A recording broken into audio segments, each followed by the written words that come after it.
All right. Okay. So for MCMC diagnostics, so MCMC once again stands for Markov chain Monte Carlo. And we're going to talk about why we call them in this particular way. And the diagnostics is really there because if you remember last time, Noah was asking, oh, how do we know if MCMC has converged? My quick answer back then is that we actually will never know if they truly converged, but diagnostics can help us to tell that, well, they have not, and then you have to do some remedy. Okay? So there's certain theory behind that. If everything is done properly, we will be converging to the true posterior distribution, but there's no way to check if it's really converged. There's really ways to check that it has not converged, and then we should make it better. Okay? So, like I said, if a Gibbs sampler iterates enough number of times, and the draws should be coming from the joint posterior distribution for all of the parameters at the same time, we have terms for those. We call them target or stationary distribution. Okay? And notice that we're talking about the joint posterior distribution. And we're talking about, so for mu and sigma or mu and phi, for the normal model, we have both as unknown. So we're saying that Gibbs sampler is doing that for both parameters, right? Iteratively. So if you iterate enough number of times, the draws should be coming from the joint posterior distribution. However, there are questions naturally, and I will ask you to think about it before we move on to talk about the different aspects of MCMC diagnostics. I want to ask you, say, for example, if indeed we have reached the final joint posterior distribution for all of the parameters, do you think the initial values that we pick would matter or not? Okay. I will also say Markov chain indicates the dependence of draws because you do like S-1 and then S and iteratively. So my question is, how can we create independent draws if that's what we want? Okay. Another question, very natural question, is how long do we need to run the MCMC to actually adequately explore the posterior distribution? And of course, right now, intuitively, if there is anything you can think of that we can tell if the chain has not converged yet. Okay, so let's spend a few minutes.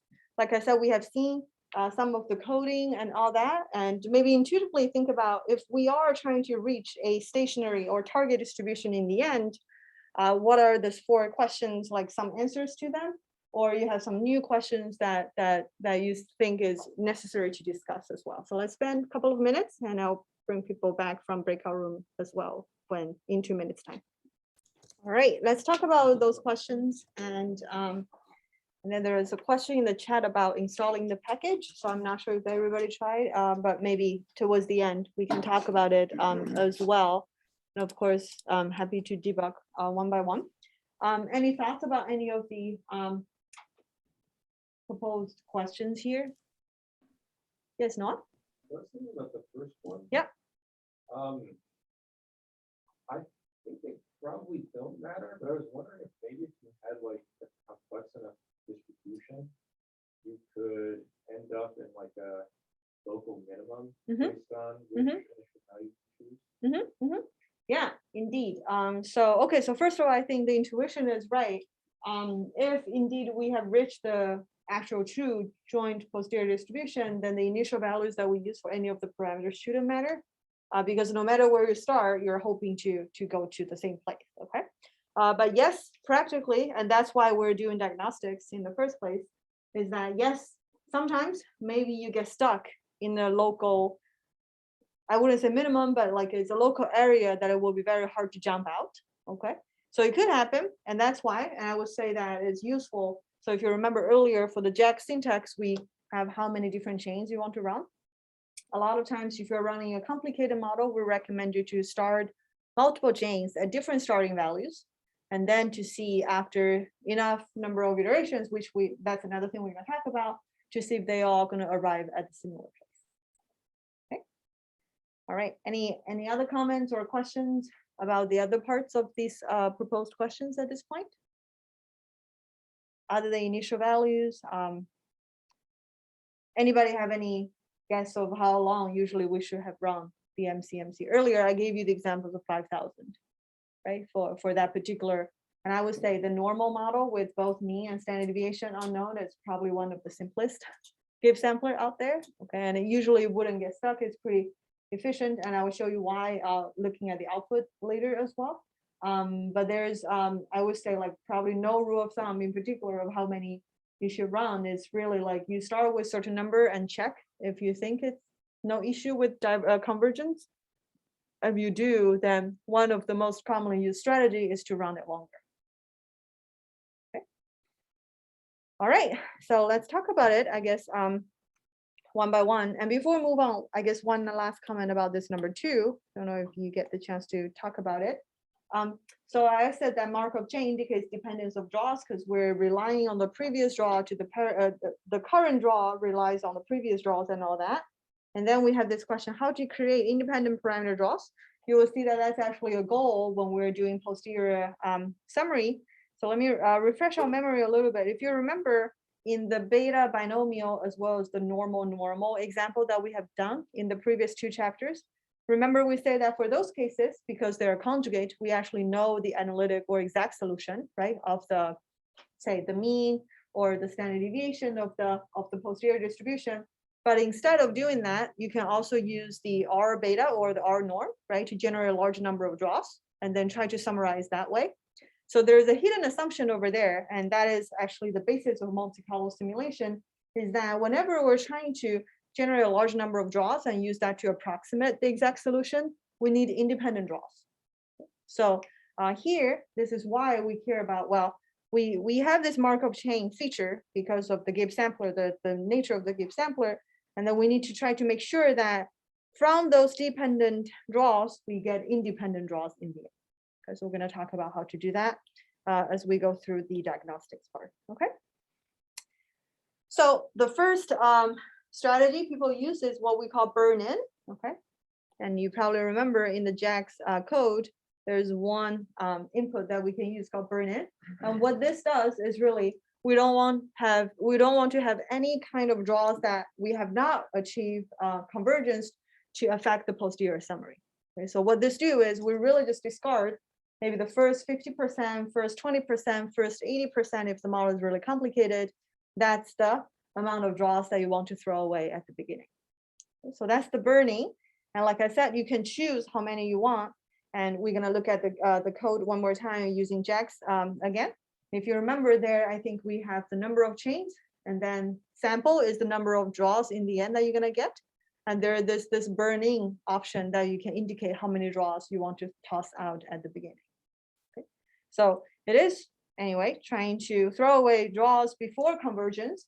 So we will use the draws only after convergence for our posterior summary. Okay, yeah. So with JAX, it's pretty straightforward because you can tell JAX how many you want to throw away at the beginning. But imagine if you ever hand code your Gibbs sampler or some other MCMC algorithms, what you do is remember the big loop that we did, like for the Gibbs sampler.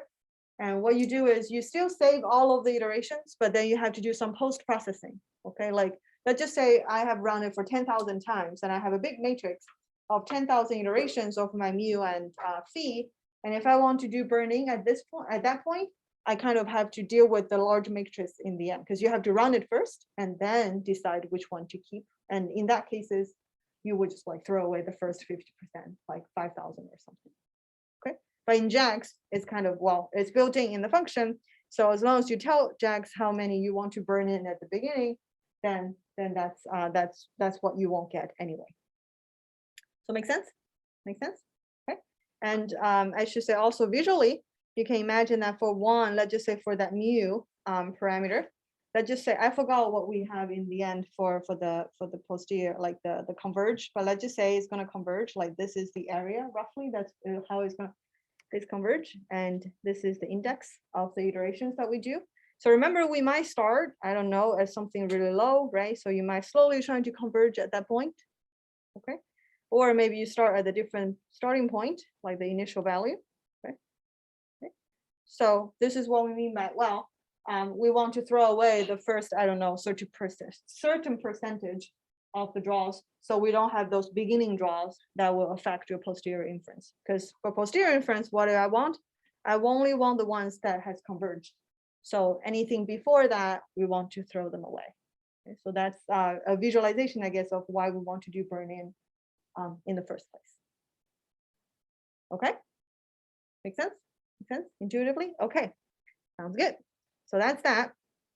And then in the coding, like I said, Burnin is one input in the round JAX function. And you can decide how many you want. In this case, for the illustration, we did 2000. So meaning that the first 2000 we're gonna throw away, but we're still gonna run it for another 5000. So we're gonna get 5000 posterior draws. So that's what this JAX is doing. Okay. And JAX in particular has another, I think is really just preparing for the model to run.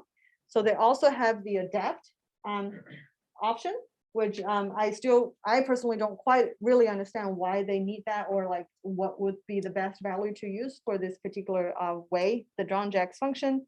But nevertheless, you can set it up and you can kind of think of it as both burning as well. So when we look at this, because we need to supply the adapt, and if you don't supply it, I think the default is just 1000. Okay, so you can think about the first 3000 altogether as a burning period. Make sense? Make sense? Yeah. So again, the purpose is to throw away the beginning draws that might affect your posterior inference. And we just believe that those beginning draws have not reached convergence yet. So we're throwing them away. All right, that's the first thing. And another thing which is really useful to check is what we call trace plot. Okay. So earlier I was doing that hand drawing visualization, right? So I was saying that index is on the x-axis. So this is for one parameter. So pretty much what trace plot is doing is just plotting the value of my parameter given its index. Okay, and they're trying to, so well, if I don't do anything, then it's just going to be a bunch of dots, right? Trying to go at the different places. But trace plot, you can think about them as like line plots and trying to connect all of dots one by one adjacent. So we'll be able to see the general structure. So so for example, like let's just say the mu is going to converge in this area, and then all of this type of drawing, let me use, different color. This type of drawing is what we call trace plot. And of course, we're going to use software to return it, but this is what it does. Okay, the index is plotted against the index. So some questions I have, or maybe we can talk about it over time. The trace plot, I'm going to show the progress of the chain over time. And the ideal, or a type of ideal trace plot, should have a lot of movement, okay? Going up and down. So we should be able to then feel comfortable that is exploring adequately of the parameter space. Okay. And we do not want what we call stickiness. Okay. So let me highlight the term over here. So a sticky trace plot could be, so let me draw another one, I guess. Sticky trace plot could be, so if I'm looking at something like this, okay. If I get something, so ideally I want something like very randomly going up and down. Okay, after I throw my Burnin, for example. But you could be happening, having certain things like what we call stickiness, is that you see that, oh, okay, I'm having like certain trend that I'm still seeing even after I'm doing my Burnin. Okay. So this is kind of example of what we mean by we want a lot of movement around the mode from iteration to iteration, but not get stuck in certain area. So for example, you might be stuck in a certain area that is really hard for the Gibbs sampler to come out. And that is the indication. If you are plotting the trace plot, I think it will be very obvious to see that there's something wrong or not good enough yet for the mixing.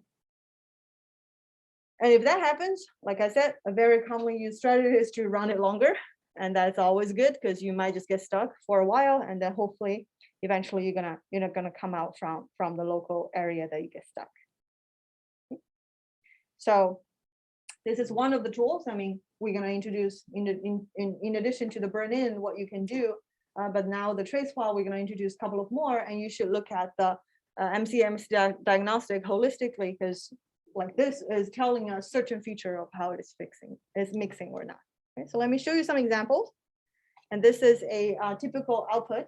Once we have, run our posterior, like that's the JAX, and then you can JAX object, and you can just use the plot and then tell which variables that you want to like plot about. So that vars, remember, we track or monitor mu and phi, so we can plot that for mu and also plot that for phi, because those are the two parameters you saved. So the first one is trace plot. Okay, so this is again because for MCMC diagnostics, there are multiple plots that people do, and so JAX, the software, can give you all kinds of plots, but for the trace plot that we're talking about, it's going to be the first one. So you can see that on the x-axis index or the iteration number. And then as you can see, remember, we have 1,000 adept, right? And 2,000 Burnin. So we still have 5,000 draws in the end, but it's going to start from 3,000 and end at 8,000. So it's always good to check the index, how it's showing up over there, to also make sure that you have supply whatever the net values that you want in your JAX syntax. Okay, so based on the circled plot, do you think we're kind of okay with the trace plot going randomly up and down? Okay, okay, sounds good.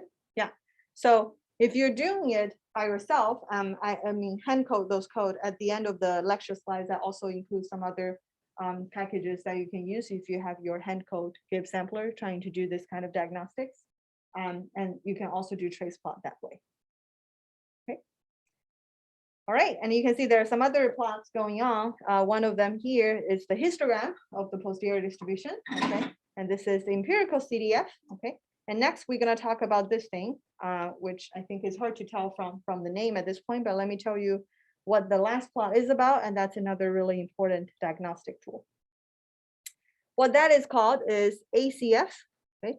ACF stands for autocorrelation function. Okay? So this is, as you can see, we're looking at correlation of adjacent draws at this point. And if you remember, for Markov chain Monte Carlo, because of Markov chain, we're going to have dependent draws. And our goal is to have independent draws eventually. So we want to have low or close to zero autocorrelations of the same parameter of their adjacent draws. So we're using this ACF function, which is going to be a plot, ACF plot that can help us to determine. Okay, so you will see that, well, if we're going to get large autocorrelations, it probably indicate that the chain is not mixing well, because draws, adjacent draws, are very highly correlated with each other. So we want to have low autocorrelation. And but when you're running multi-parameter complicated model, large autocorrelation often arise. And when that happens, you really just need to run it longer. And we also have another way to make sure that you're able to get rid of this autocorrelation a little bit more. So let me show you a plot first. Okay, and that's actually the mu example that we have over here. So this is autocorrelation plot. Okay, so what is plotting? So apology for the small size of reading, but what it's plotting is on the x-axis, they have what they call lag.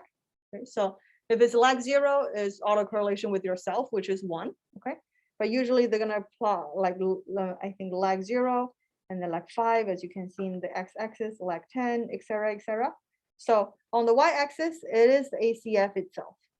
Okay, so at 0 is always going to be at 1, because anything, the correlation with itself is going to be 1.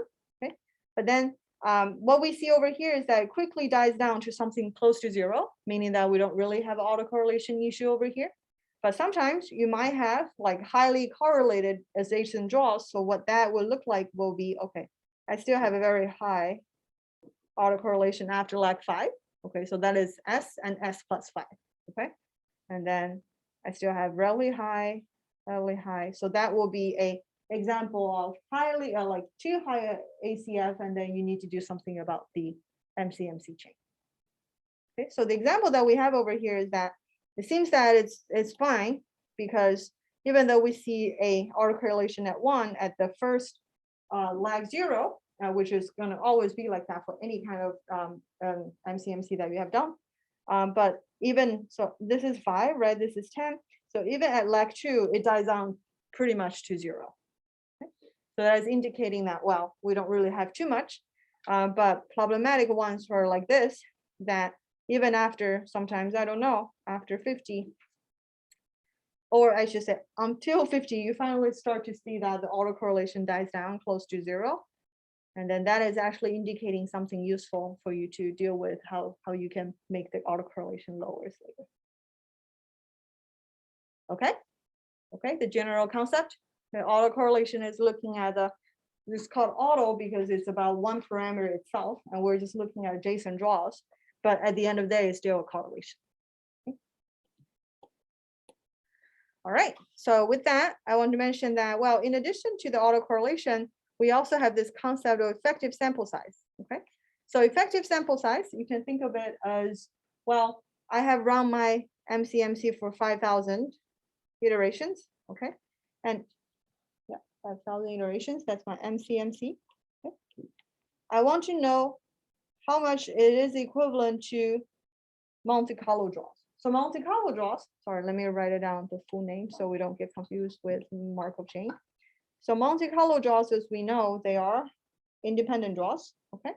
So the effective sample size is a way that many software are going to calculate for you as a way to understand how many equivalent Monte Carlo independent draws that my MCMC draws represent. So I have run it for 5,000 times, okay? And if you see the output, the effective sample size for both mu and phi are 5,000. Okay? So what this is telling us, which is actually reinforcing what we have seen on the autocorrelation plot earlier, is that, well, all of my draws are pretty much independent from each other. So I have 5,000 Markov chain Monte Carlo draws. They are actually equivalent to 5,000 Monte Carlo draws in themselves already. So I don't really need to worry about the autocorrelation issue. So those things go hand in hand. Like the previous example I deleted already, but if I have a highly correlated draws, autocorrelations over there, then I should also see a reduced effective sample size. So they go hand in hand, and they can be really helpful to determine how good the mixing has been done. Okay. All right, so natural question comes up. If I do have highly correlated draws, what I'm gonna do? How can I make sure that my mixing gets better? So there is this one last thing that we haven't talked about. It's called the thin. Okay, so thin is a technique of, instead of saving every draw that I have, I'm going to save every X number of draws.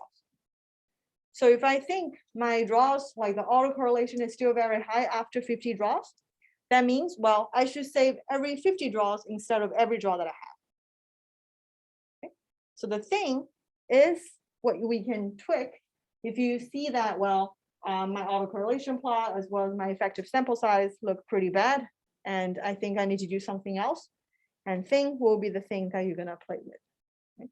We set thing to be 1 because, as you know, even if we save every draw themselves, we are getting very low autocorrelation and then very high effective sample size, so we don't need to worry about it. But if the autocorrelation plot start to show you certain patterns of, well, every 50 draws or every 100 draws you should save because the autocorrelation is too high, then you should save every 100 or every 50, and thing will be the number that you determine over there. Yes, question? So for the effective sample size, yeah. So is there a possibility that the effective sample size will be greater than the actual draws you have? Yeah, good question. So Shunji's question is this: in any places that we'll see something greater than 5,000. So remember, we have saved 5,000 MCMC draws, okay? And in this case, we actually see exactly the same. And what I was saying earlier is that, well, if you see very highly correlated draws from the autocorrelation plot, then you're gonna see this much smaller than 5,000, okay? Because effectively, you don't have that many independent draws because they're highly correlated. But Shunji's question is, would you ever have situations that the effective sample size, so SS, I think sample size and effective, that's how they name it. SSEFF, will we ever see anything greater than 5,000? Any guesses? Yes, no? Yes? No? Yeah, so one thing, I guess, all of the examples we haven't seen, haven't shown us, but maybe we can see a little bit. Let me try to zoom. Oh yeah, I can zoom, okay. All right. This is not the greatest example, but I want to show you that, well, sometimes we do get negative autocorrelation, okay? So I think I've seen examples or cases that because we sometimes do get negative correlations early on, then because of the way that the SSEFF is calculated, which is beyond the scope of what we cover, but depends on how they are calculated, sometimes because of the negative autocorrelation.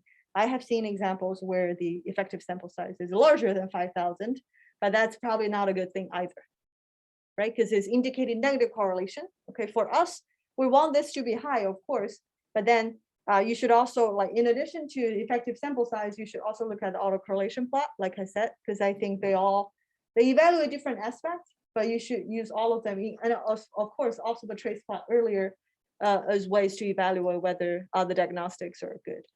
Okay. Anything else? Yes, Carl? So the trace plot are used to check if it converges, and autocorrelation plot are used to check its independent draw. And these two things are not necessarily related. Yeah, good question. So I think we want both to be good, to be confident that the chain has been done well.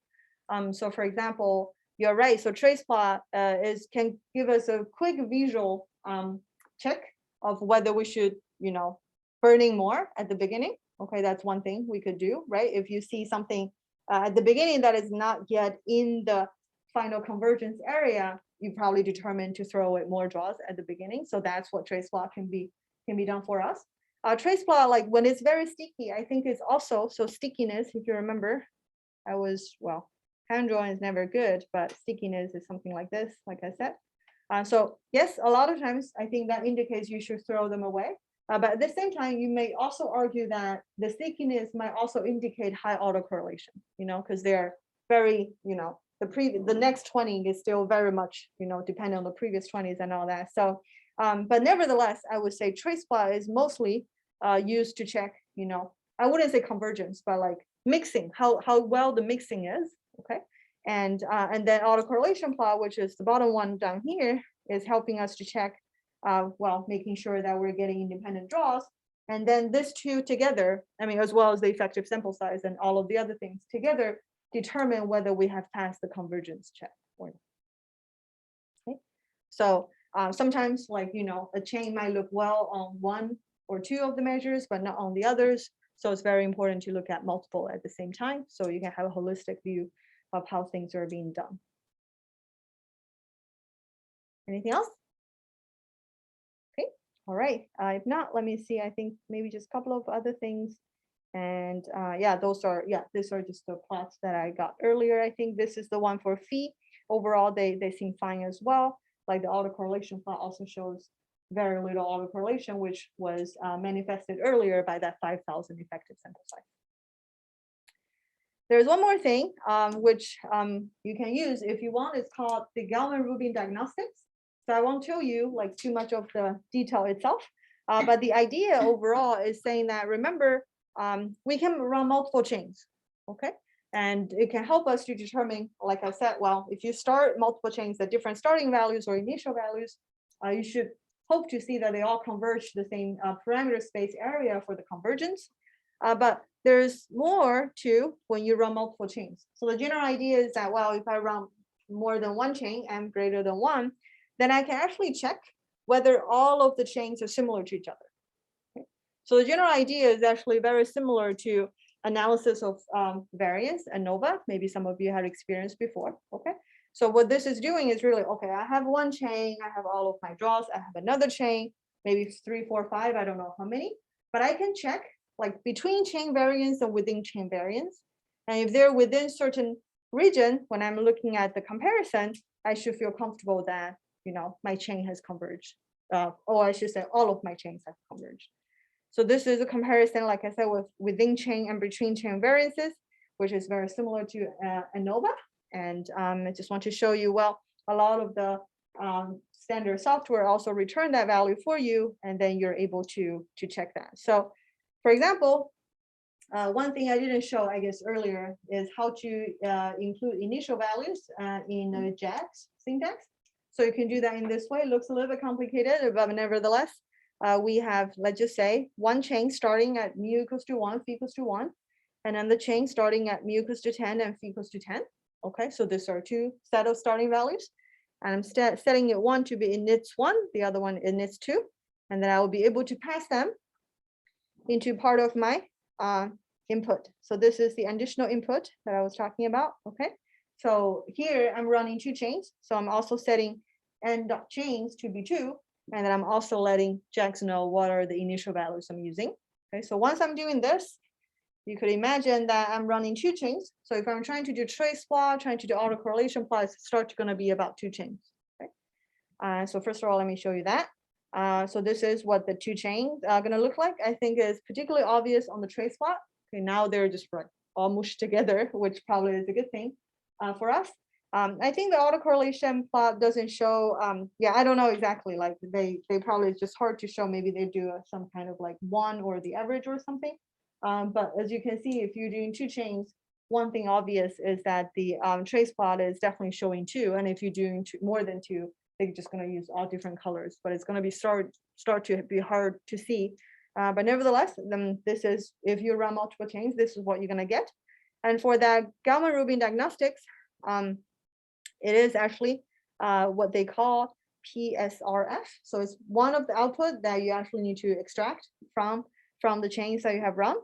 So pretty much they're going to tell you what the value that they get for this measure, and they're also going to give you a target value that you should get or should aim at when you're running this type of model. So like the target is 1.05, and then we get the I guess each mu, one like mu and phi, as well as the multivariate, they're all close to 1.5. So that's an indicator of saying that we are passing this GalvanRubin diagnostic. Yeah, but more importantly, I personally think it's more interesting and to look at it visually. And like I said, if you start to do more than 2 chains, it might get a little bit easy. Like the plot gonna get too busy, so it might not be as easy to read. But nevertheless, looking at the trace plot at the top left, I think that is indicating that both chains are converging well and in the same area. Okay, okay, makes sense. Okay, good. All right. So the last part, like I said, is, well, if you're not using JAX, but you're writing your own Gibbs sampler using code, you know, the loops and all that, there's this Coda package. Yeah, Coda package. Once you install and load it, these are the function names if you're trying to get specific diagnostics from it. Okay, so you can do trace plot, you can do autocorrelation plot, you can calculate the effective sample size, and then you can also do the GalvanRubin diagnostics. And those are all from the Coda package. And like I said, if you're using JAX, then all of what we demonstrated earlier, you can do one set of plot altogether instead of doing one plot at a time. And so that's just a different approach. And this is useful if you're ever going to write your own Gibbs sample or other MCMC. Okay. Okay. Yeah. All right. Yeah, so I think I just have some example code which you can go over later if you want. And I think this is coming up from the Gibbs sampler that we use a loop for. And then these are just like sample use of those functions in order to get the trace plot, autocorrelation plot, effective sample size, and GalvanRubin diagnostic for the mu parameter in this case. All right, so let me recap and then we can work on that derivation exercise. So the 3 general procedure step, I mean, 3 general steps of the procedure. Hopefully we get very clear about all of this at this point. Of course, in this new chapter about Gibbs sampler and MCMC, we are very specific with dealing with more than 2 parameters at the same time. Both are unknown. Okay, so we are introducing what we have, the full conditional posterior distributions. Okay, when you're giving certain prior distributions, we're actually able to recognize them pretty easily based on what we know before. And from there, we're able to code Gibbs sampler. And then, of course, you can write your own or use JAX, which we demonstrated in class as well. So you should feel free to use either for simple cases like what we covered.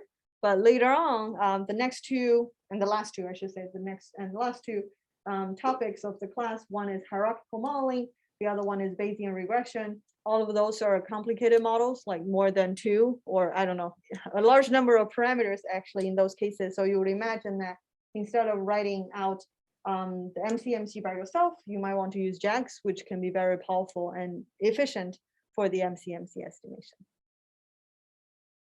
All right, and then we also, of course, talked about, don't forget to do diagnostics. They do not guarantee that the chain has converged, but they can help us to indicate that it has not converged.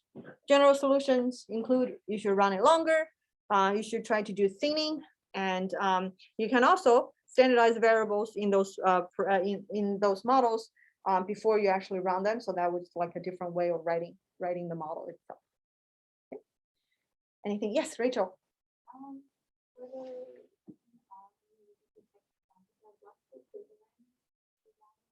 Yeah, so in JAX, it's actually part of the output. Yeah, let me find it. So remember, we save everything, we call it posterior, and then we can do a big summary of the posterior. So it's part of the summary over here.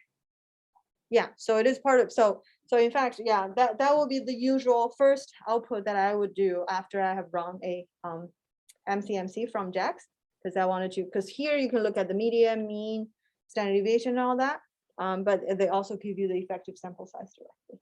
Okay, no worries. Anything else? All good? Okay, alrighty. So let me start. Oh, let me see one more chat. Okay, so I think it's the run JAX. So hopefully, yeah, let me see. Let's do the derivation for now. And then if anybody, if it's working for anybody, you should let me know. So I at least know that is working for some of you. It's definitely working for me, but we'll see if there's any extra step that we need to do.